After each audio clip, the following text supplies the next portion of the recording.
श्री गुरुवे नमः।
नमस्कार।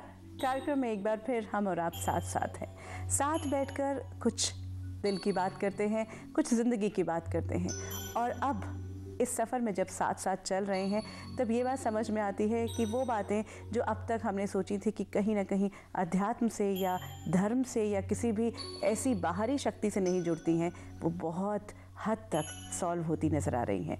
वो सारी बातें जो जीवन से जुड़ी हैं, जो जीवन से हमें जोड़ती हैं, वो सब सॉल्यूशंस हमें इस कार्यक्रम में मिलते हैं। आध्यात्मिक शक्तियाँ किस तरह हमारा साथ देती हैं, कैसे मेरी अपनी ही ऊर्जा जिसे मैं आगे बढ़ा सकता हूँ, इस कार्यक्रम का ध्येय है उसे समझना।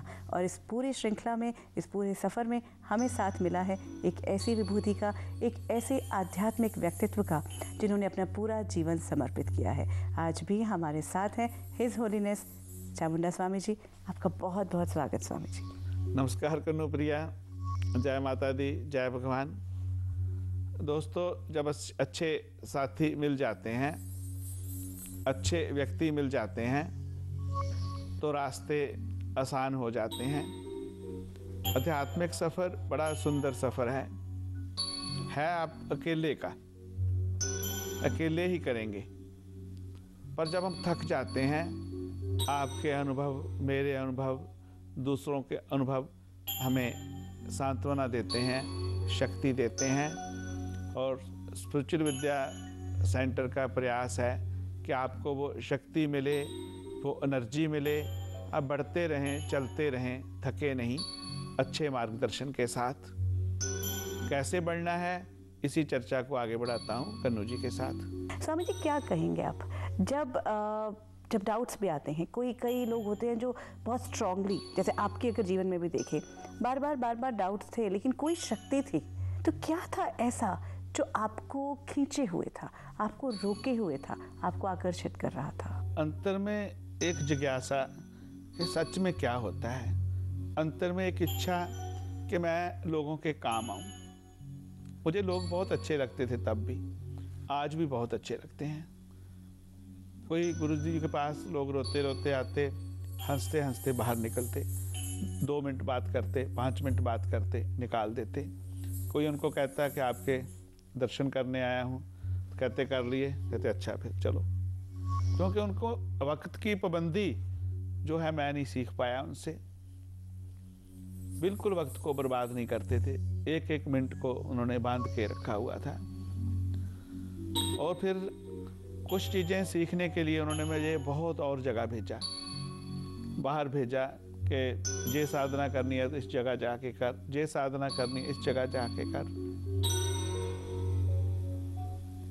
दोस्तों, उन्हीं से मुझे पता चला कि हमारे एक से अनेक गुरु हो सकते हैं।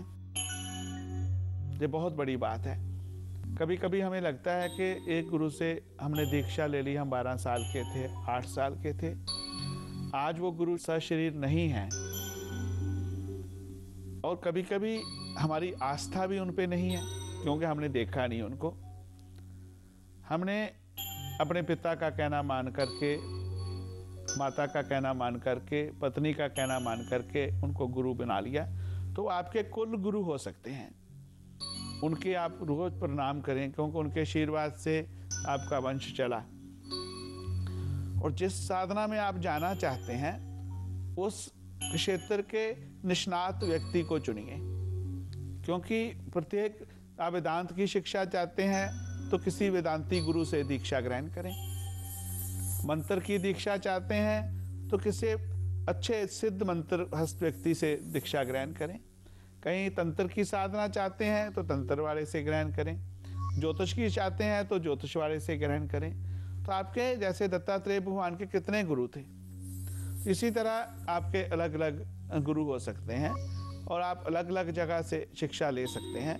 जहाँ पे आत्मा माने, जहाँ पे अंतर की आवाज़ आए, फिर आप उनको मेन गुरु रख लें। बाकी आपके अलग अलग ज्ञान के, अलग अलग क्षेत्र के अलग गुरु हो सकते हैं। इवन ज्योतिष शास्त्र में मैं कुछ ज्योतिष गुरु जी से सीखा, प्रश्न विद्या कहीं और से सीखी, वर्षफल के बारे में किसी और से सीखा, फाइनल आके उनको पूछा।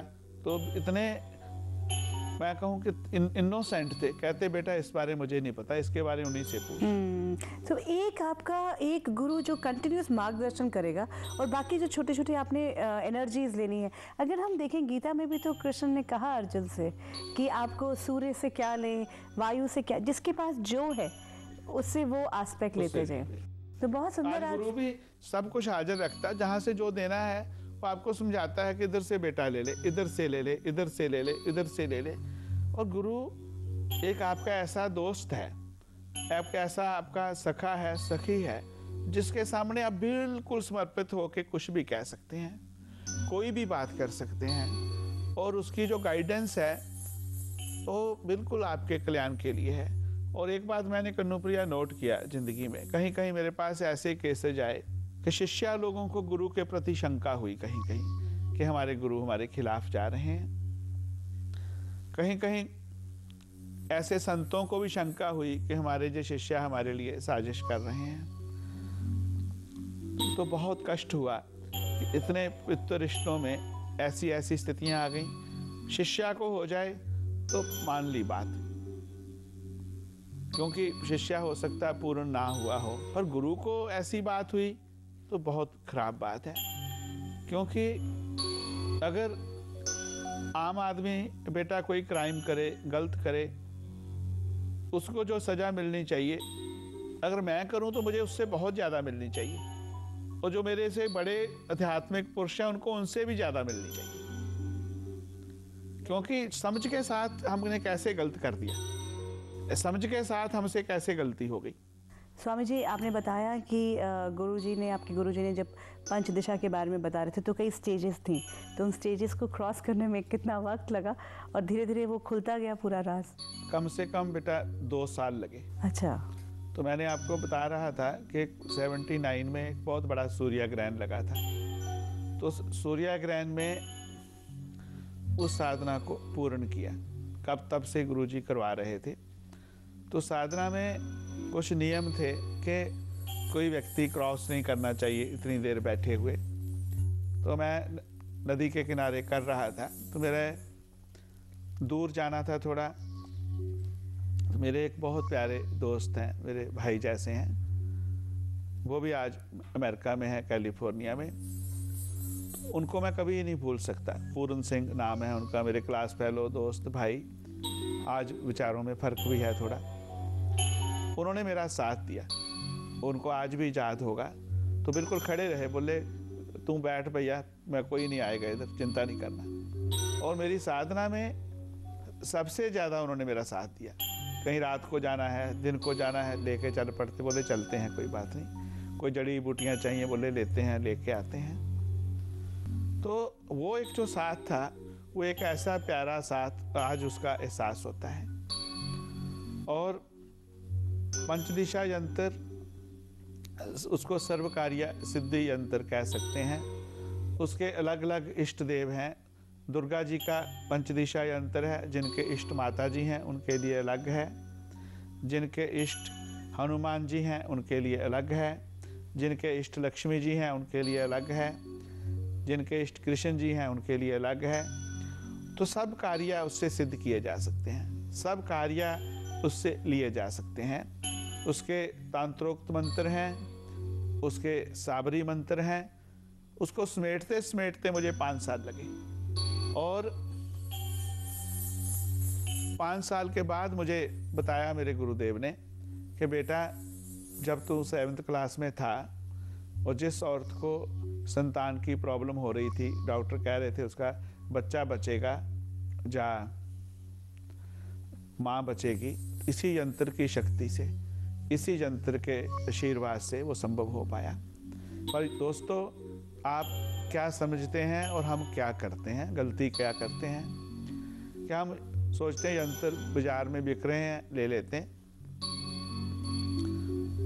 मैं कहता हूँ आपका काम नहीं चल रहा, आप ना कुबेर जी के यंत्र की साधना करो। बोले वो तो हमारे घर में रखा हुआ है कितने सालों से, इसकी करो, वो भी हम कर रहे हैं। तो जब तक उसको साधा नहीं जाएगा, जब तक उस विद्या का साधक आपको साध करके नहीं देगा, तब तक बात नहीं बनेगी। इसीलिए दोस्तों, मैं सदा कहता हूँ कि तंत्र के नियम हैं, जब तक आप स्वयं कुछ नहीं करेंगे तब तक सफलता नहीं मिलेगी।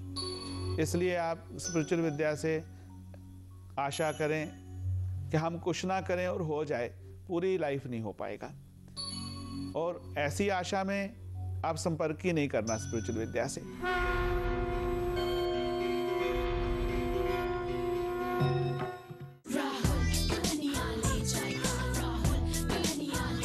राहुल दुल्हनिया ले जाएगा। अरे चुप क्यों हो, कुछ तो कहो। अरे क्या कहूँ, 15 घूंघट और 1 सेहरा।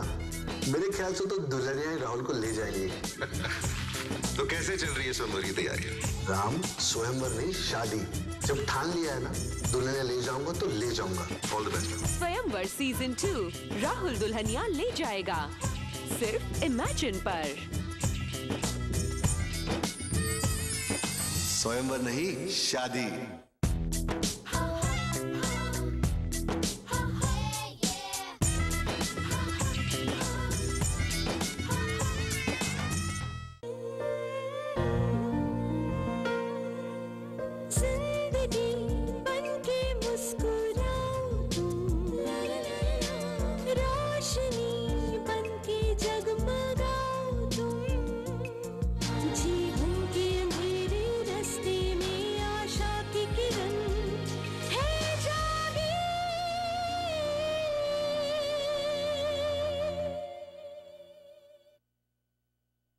I love you.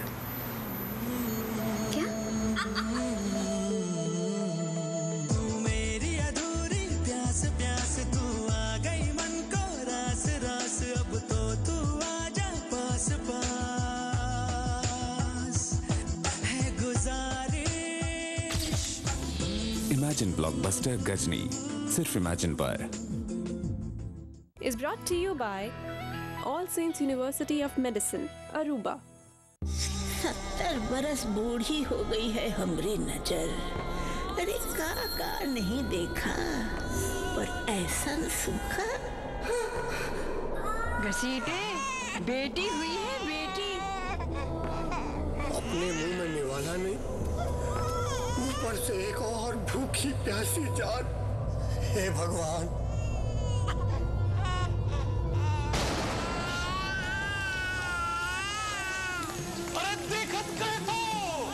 सर झुकाओ, मंगल गाओ, अपने गांव में देवी आई है। देवी देवी, एक सत्य घटना पर आधारित, जल्द सिर्फ इमेजिन पर। इस घर से तो चली गई है वो भाभी, पर सुमन हमारी जिंदगी से ज्यादा दूर नहीं गई है। आखिर सुमन को घर वालों से दूर कैसे रख पाएंगे आप, खासकर कार्तिक से। पलकों की छांव में, सिर्फ इमेजिन पर। धोखा दिया है तुमने मुझे ज्योति। ब्रिज, सुषमा, सुधा, हर बात में धोखा, हर बात में फरेब। मेरे विश्वास का गला घोटा है तुमने। जब मेरी बात, बस अब मुझे कुछ नहीं सुनना है। प्लीज ऐसा मत। निकल जाओ इस घर से।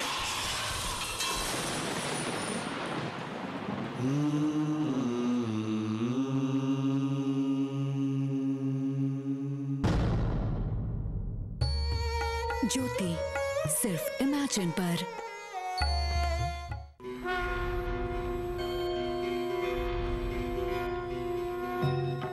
बहुत सुंदर बात आपने कही, क्योंकि ये सारी चीजें तो ऑलरेडी हैं ही।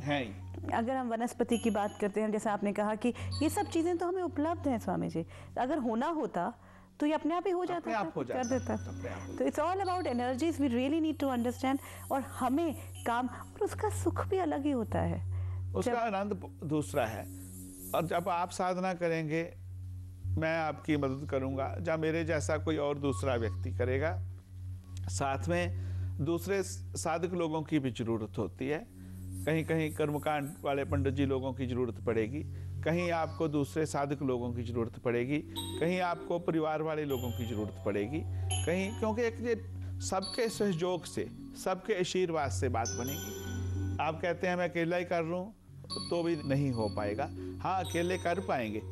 आज आपको समस्या है, आज अकेले नहीं कर पाएंगे, पर आपने इरादा कर लिया, आपको कोई समस्या नहीं है, अभी से आपने साधना शुरू कर दी, तो विद इन 2 ईयर 3 ईयर आप अकेले ही कर पाएंगे। आपको किसी की दोस्तों जरूरत नहीं रहेगी, क्योंकि आज आप पेशेंट हैं, दवाई लेने गए डॉक्टर के पास, आपने मेडिकल की स्टडी शुरू कर दी, तो 5 साल में डॉक्टर हो गए, 7 साल में डॉक्टर हो गए, तो आपको जरूरत नहीं पड़ेगी। आज जरूरत है आपको, तो आज अगर नहीं जरूरत है जिसको, वो आज से ही तैयारी करें। वो ना जाने कितने लोगों का भला कर देगा, ना जाने कितने लोगों के वो काम आ जाएगा, ना जाने कितने लोग उसके कारण से सुखी हो जाएंगे। तो इसके लिए जो सीखना चाहते हैं, सच्चे मन से साधक बनना चाहते हैं, सच्चे मन से इस विद्या को हासिल करना चाहते हैं, उन सबको स्पिरिचुअल विद्या की ओर से मैं खुला निमंत्रण देता हूँ, और उनका बिल्कुल आवाहन है उनका, मैं उनसे प्रार्थना करता हूँ आएँ और सीखें और इस विद्या का प्रचार करें। स्वामी जी, अगर जीवन के कई पड़ावों से हम गुजर लिए, आपके साथ आगे यात्रा को लें और कुछ और आपके जीवन के उन खास पायदानों की बात करें जहां वो प्राप्तियां होनी शुरू हुई, जहां लगा कि हाँ, मेरा रास्ता जो है अब बिल्कुल साफ नज़र आता जा रहा है।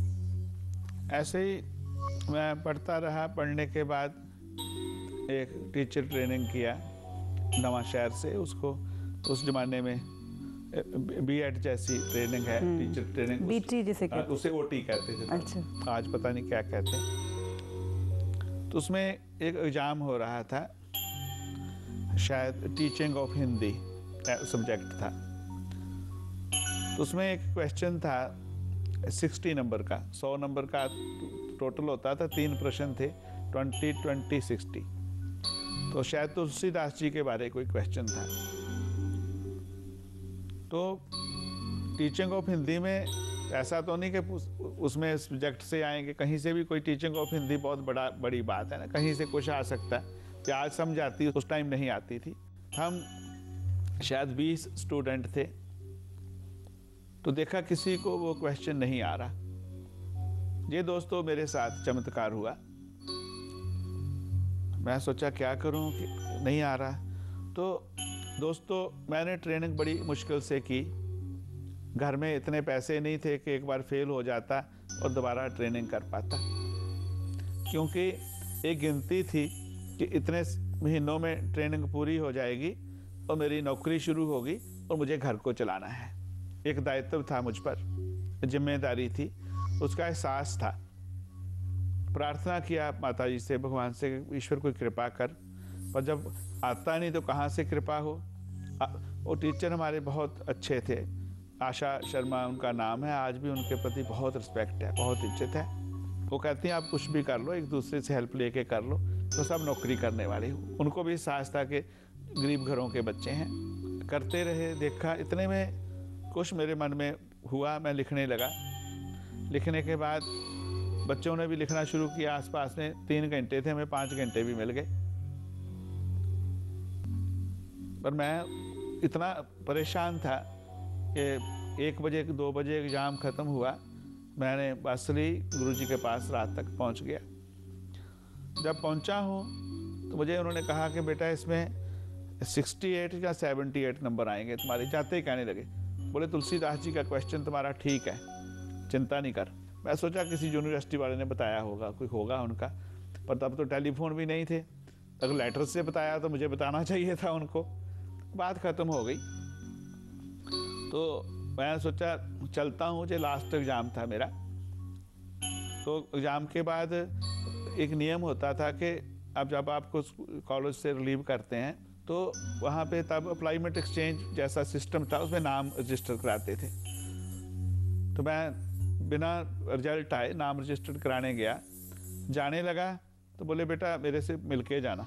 मैं सोचा ठीक है, मिलने गया तो बोले तुम्हें ना शायद आज ही नौकरी ज्वाइन करनी पड़े। मैं ऐसे कैसे हो सकता, कोई बात नहीं, रिजल्ट नहीं आया तो कैसे नौकरी ज्वाइन होगी। तो देखा कि उनके बहुत प्रिय शिष्य हैं, आज भी हैं, वो मेरे आदरणीय बड़े भाई हैं मास्टर चंचल सिंह जी। उन्होंने बहुत सेवा किया गुरु जी की, उनको मेरे साथ भेज दिया। बोले जे तेरे साथ जाएंगे तो तुम नाम रजिस्टर करा के तो आ जाना, शायद नौकरी आज ही मिल जाए तुम्हें। मैं अच्छा जी गुरु जी। जब जाने लगा पाँव छुए, बोले तू आज ज्वाइन करके ही आएगा। मैं सोचता रहा मैं ऐसे कह दिया इन्होंने, क्या बात है। देखा तो नाम दर्ज कराने गया। तो नाम दर्ज कराने गया जब फाइनल एक ऑफिसर थी मिस्टर के शायद गुप्ता, ऐसा कुछ नाम था। बोली बेटे तुम नौकरी चाहोगे ज्वाइन करना? मैं क्यों? बोले एक हिंदी टीचर एक स्कूल से मैटरनिटी लीव में गई है तो उसकी पोस्ट खाली है 3 महीने के लिए, तुम जा सकते हो जाना चाहो तो। आज ही इंटरव्यू एक आदमी को भेजा है हमने, तो तुम जा सकते हो जाना चाहो तो। मैं सोचा कहाँ है सारचूर? बोले मुझे पता नहीं, आप लेटर ले लो चले जाओ। मैं अभी ना ही कहता तो कहता नहीं पंडित जी ने कहा था, गुरु जी ने जाना है ना, उन्होंने लेटर दे दिया। जब बाहर निकले तो बटाला से एक जगह थी अलीवाल, वहाँ तक गए बस में। आगे गांव में जाना था, कोई बस नहीं कोई कुछ नहीं, बड़ी मुश्किल से वहाँ पहुँचे। जब पहुँचे तो स्कूल में छुट्टी होने वाली थी, तो वहाँ के जो प्रिंसिपल थे, हेड मास्टर थे, मिले। बोले आप आए हो, दूसरा लड़का भी आया, मुझे कुछ सवाल पूछे, बोले तू ज्वाइन कर ले। तो ऐसे मुझे नौकरी में जाना पड़ा। शायद 1 हफ्ता गया तो बड़ा कठिन मामला। सुबह जाना 6-7 बजे निकल के रात को 7 बजे आना, तब मेरी साधना डिस्टर्ब हुई। पर गुरुजी का आदेश था। तो पहली जो मुझे तनख्वाह मिली, जहाँ पहली जो भी पगार मिली, मैं गुरुजी के चरणों में लेके गया। वो शायद मेरी ज़िंदगी का सबसे खुशी का दिन था। मैं उनके चरणों में पूरे के पूरे रख दिए पैसे। उन्होंने और उसके ऊपर 100 रुपया रखा, बोले ले जा बेटे, अपने मम्मी पापा को दे जाके। माताजी को दिया, बोले नहीं अपने पिताजी को दे। पिताजी को दिया, बोले अपने माताजी को दे। तो माताजी ने रखी, रखने के बाद मुझे पकड़ा दी, बोले आज के बाद बेटा घर तो नहीं चलाना, हमारी जिम्मेदारी ख़त्म, हमें पैसे नहीं देना, बस आज से जिम्मेदारी तुम्हारी है। 1 महीना वहाँ नौकरी की। उसके पश्चात फिर मैं अपने गांव के पास आ गया। पर 2-3-4 साल नौकरी करता रहा, साधना करता रहा, जब तक 2 साल तो बहुत ईमानदारी से अच्छे ढंग से नौकरी की।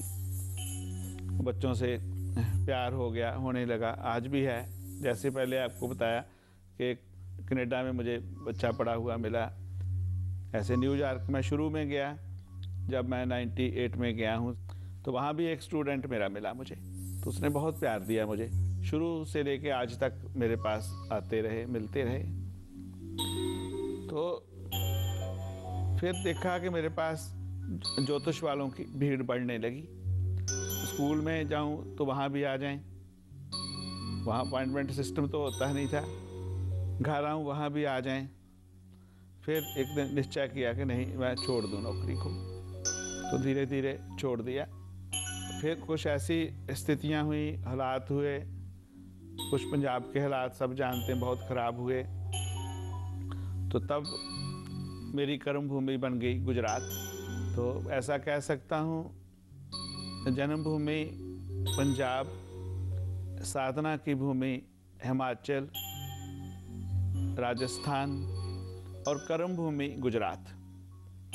तो वहाँ गुजरात से होता होता अभी दोस्तों आपके पास हूँ न्यूयॉर्क में, और आप लोगों की स्पिरिचुअल विद्या की सेवा कर रहा हूँ, आपकी नौकरी कर रहा हूँ। माँ भगवती की नौकरी कर रहा हूँ, इस विद्या की नौकरी कर रहा हूँ। आज हमने जीवन के उन पहलुओं के बारे में जाना जहाँ हमें लगता था आज तक कि कोई भी बाहरी शक्तियाँ या कोई भी आध्यात्मिक शक्तियाँ उसमें कुछ नहीं कर सकती, लेकिन जब हमें उनके बारे में नॉलेज पता चलती है, इस कार्यक्रम के माध्यम से स्वामी जी से हमें ये पता चलता है कि ये जो रुकावटें आ रही हैं, चाहे वो मेरे प्रोफेशन से जुड़ी हुई थी, चाहे वो मुझे संतान सुख नहीं दे पा रही थी, चाहे मैं अपने गुस्से पे काबू नहीं कर पा रहा था, उसमें मेरे अपने ही अंदर की शक्तियाँ काम कर सकती हैं। वो छोटे छोटे उपाय जो उन रुकावटों को दूर कर सकते हैं, उनके बारे में हमने बात की और ये हमारा बहुत बड़ा सौभाग्य था कि आज हमारे साथ फिर स्वामी जी थे। स्वामी जी, चलते चलते आप क्या कहेंगे? बस कनुप्रिया, अभी लगता नहीं कुछ कहा जाए, क्योंकि सभी साधक चल पड़े हैं। इसका पता हमें चल रहा है, आप जो ईमेल देती हैं, अभी तो आप सबके सामने बात कर रही हैं। जब हम वैसे बात करते हैं तो आपकी ईमेल्स, आपके लेटर्स, आपके टेलीफोन सच में बहुत बड़ा उत्साह देते हैं कि धीरे धीरे हम सच्चे साधक बन करके आगे बढ़ रहे हैं। सच्चे साधक और सच्चे सफ़र करने वाले, सच्चे यात्री जिनको अपनी मंजिल प्रिय होती है, मंजिल पर जाना चाहते हैं, चलते रहते हैं, आसपास का ख्याल नहीं रखते, बस आसपास के बड़े लोगों को प्रणाम करके। आप देखें, बस में, ट्रेन में, गाड़ी में, रास्ते में मंदिर आता है, मस्जिद आती है, गुरुद्वारा आता है, तो हम हाथ जोड़ के निकल जाते हैं। अच्छे लोग आते हैं, निकल जाते हैं। कहीं कोई एक्सीडेंट हुआ होता है तो भी मन को थोड़ा कष्ट होता है, निकल जाते हैं। कहीं कोई डांस हो रहा होता है तो फिर भी हम रुकते नहीं, सोचें हमारे पास टाइम नहीं है। तो ऐसे ही आध्यात्मिक सफ़र में भी आपको रुकना नहीं है। बहुत से चमत्कार आएंगे, बहुत सी लीलाएं होंगी, बहुत कुछ होगा, बस रुकना नहीं है। मत रुकें, आगे बढ़ते जाएं। इसी प्रार्थना के साथ आपसे इजाज़त लेता हूँ।